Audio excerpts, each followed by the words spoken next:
ఒకసారి ఊహించుకోండి, అసలు కేబుల్స్, వైర్లు అనేవే లేకుండా మన ఫోన్ని ఛార్జ్ చేయగలిగితే భలే ఉంటుంది గదూ. ఇది ఏదో సైన్స్ ఫిక్షన్ కథ కాదు. ఫిన్లాండ్లోని సైంటిస్టులు గాలి ద్వారానే కరెంటును పంపే ఒక అద్భుతమైన మార్గాన్ని కనిపెట్టారు. మరి టెక్నాలజీ గురించి వివరంగా ఇప్పుడు తెలుసుకుందాం. ఈ ఆలోచన కొత్తదేం కాదు.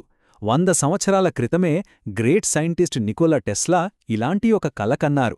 ప్రపంచం మొత్తానికి వైర్లు లేకుండానే ఎలక్ట్రిసిటీని పంపాలని ఆశించారు. కానీ అప్పట్లో అది ఓ కలగానే మిగిలిపోయింది. కాని ఇప్పుడు ఫిన్లాండ్ పరిశోధకులు ఆ కలను నిజం చేసి చూపించారు. ఇక్కడే అసలు ప్రశ్న మొదలవుతుంది.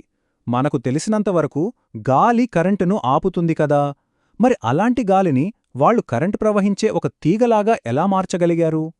సరే, ఈ మిస్టరీని ఛేదిద్దాం పదండి. దీని వెనకున్న మొదటి రహస్యమేంటంటే, అది మాయామంత్రం కాదు, మనకు వినిపించని అల్ట్రాసానిక్ సౌండ్ వేవ్స్లో, అవును, శబ్ద తరంగాల్లో దాగి ఉంది. చూడండి, ఇది చాలా ఇంట్రెస్టింగ్గా ఉంటుంది. సౌండ్ వేవ్స్ ప్రయాణించినప్పుడు గాలిని అటూ ఇటూ కదుపుతాయి. కొన్ని చోట్ల గాలి అణువులను గట్టిగా దగ్గరకు నొక్కితే దాన్ని కంప్రెషన్ అంటాం. మరికొన్ని చోట్ల వాటిని దూరం జరిపితే దాన్ని రేర్ఫ్యాక్షన్ అంటాం. అంటే గాలిలో మన కంటికి కనిపించని హై ప్రెషర్, లో ప్రెషర్ ధారులు ఏర్పడతాయన్నమాట. ఈ తక్కువ సాంద్రత ఉన్న రేర్ఫ్యాక్షన్ ప్రాంతం ఉంది చూసారా, దాన్ని మనం గాలిలో ఏర్పడిన ఒక అదృశ్యమైన పైపు లేదా సొరంగంలాగా ఊహించుకోవచ్చు. కరెంట్ ప్రవహించడానికి రెడీగా ఉన్న ఒక దారిలాంటిది. ఓకే, సౌండ్తో ఒక దారినైతే తయారుచేశారు. కాని కరెంట్ తెలివిగా ఆ దారిలోనే ఎందుకు వెళ్ళాలి? దీనికి సమాధానం సైన్స్లోని ఒక బేసిక్ ప్రిన్సిపుల్లోనే ఉంది. మనందరం చూసిన ఒక విషయమే అది. మామూలుగా గాలి కరెంటును పాస్ చెయ్యదు. అది ఒక మంచి ఇన్సులేటర్. అందుకే కదా మనం పవర్ సాకెట్ పక్కన నిల్చున్నా షాక్ కొట్టదు. కాని మెరుపు వచ్చినప్పుడు ఏం జరుగుతుంది? ఆకాశంలో ఉన్న విపరీతమైన వోల్టేజ్ గాలిని ప్లాస్మాగా మార్చేసి దాని గుండా ప్రవహిస్తుంది. ఇక్కడే పాశ్చర్ నియమం అనే ఒక సైన్స్ సూత్రం మనకు ఉపయోగపడుతోంది. సింపుల్గా చెప్పాలంటే, గాలి సాంద్రత ఎంత తక్కువగా ఉంటే, అంటే గాలి ఎంత పల్చగా ఉంటే కరెంట్ అంత సులభంగా ప్రవహిస్తోంది. ఇప్పుడు మీ కనెక్ట్ అయిందా? మన అల్ట్రాసానిక్ తరంగాలు సరిగ్గా ఇదే చేస్తున్నాయి. గాలిని పల్చగా చేసి కరెంటుకు ఒక ఈజీ పాత్ను క్రియేట్ చేస్తున్నాయి. సో ఇప్పుడు ఈ రెండు క్లూస్ని కలిపి చూస్తే ఫిన్లాండ్ పరిశోధకులు చేసిన అద్భుతమేంటో మనకు స్పష్టంగా అర్థమవుతోంది. చూడండి, ఇక్కడ మొత్తం ప్రాసెస్ స్టెప్ బై స్టెప్ ఉంది. ముందుగా సౌండ్ ఒక దారిని తయారుచేస్తుంది, తర్వాత కరెంట్ ఆ దారిలోనే ప్రయాణిస్తుంది. అది కూడా అడ్డంకులేమైనా ఉంటే వాటిని దాటుకుంటూ మనం ఎక్కడికి పంపాలనుకుంటే అక్కడికే మిల్లీమీటర్ ఖచ్చితత్వంతో వెళ్తుంది. నిజంగా సైన్స్ ఫిక్షన్ సినిమా చూస్తున్నట్టే ఉంది కదూ. ఈ టెక్నాలజీ వినడానికే చాలా అద్భుతంగా ఉంది.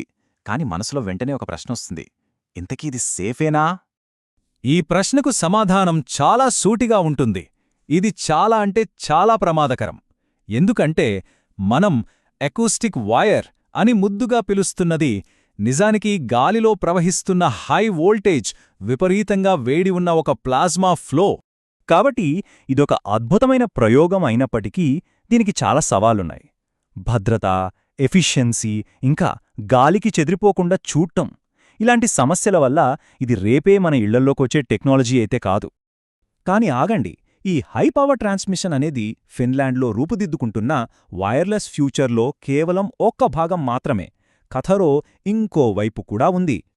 ఇప్పటివరకు మనం చూసింది ఒకచోట నుంచి ఇంకో చోటికి ఎక్కువ పవర్ని పంపడం గురించి. కాని హౌలు యూనివర్సిటీలో మరో టీం దీనికి పూర్తిగా భిన్నమైన దానిపై పనిచేస్తోంది. అదే ఆర్ఎఫ్ హార్వెస్టింగ్. అంటే మన చుట్టూ గాలిలో ఉండే వైఫై, మొబైల్ సిగ్నల్స్ లాంటి వాటి నుంచి చాలా కొద్ది మొత్తంలో శక్తిని సేకరించి చిన్న చిన్న సెన్సార్లను, ఐఓటీ డివైజ్లను పవర్ చేయడం. అయితే ఈ అకోస్టిక్ వైర్ టెక్నాలజీని రేపే మన ఇళ్లలోని గోడలకున్న స్విచ్ బోర్డులకు బదులుగా వాడేస్తారని అనుకోవద్దు. ప్రస్తుతానికి దీని ప్రధాన ఉపయోగం కొన్ని ప్రత్యేకమైన రంగాల్లోనే ఉంటుంది. అంటే ఫ్యాక్టరీలలోని రోబోలకు, ప్రమాదకరమైన ప్రదేశాల్లో వెల్డింగ్ చేయడానికి, అలాగే మెడికల్ ఫీల్డ్లో, ఇలా అనమాట. ఒకప్పుడు ఫోన్ మాట్లాడాలంటే కూడా వైరుండేది. కాని ఇప్పుడు కమ్యూనికేషన్ మొత్తం వైర్లెస్ అయిపోయింది. మరి ఎనర్జీ కూడా అలా మారడానికి ఇంకెంతకాలం పడుతుందో. మన ఇళ్లల్లో మరికొంతకాలం వైర్లు తప్పకపోవచ్చు. కాని ఫిన్లాండ్లో జరుగుతున్న ఈ ప్రయోగాలు నికోలా టెస్లా కలను మళ్లీ మన కళ్ల ముందుంచాయి. మన ప్రపంచం పూర్తిగా వైర్లెస్ అయ్యే రోజు ఎంతో దూరంలో లేదేమో.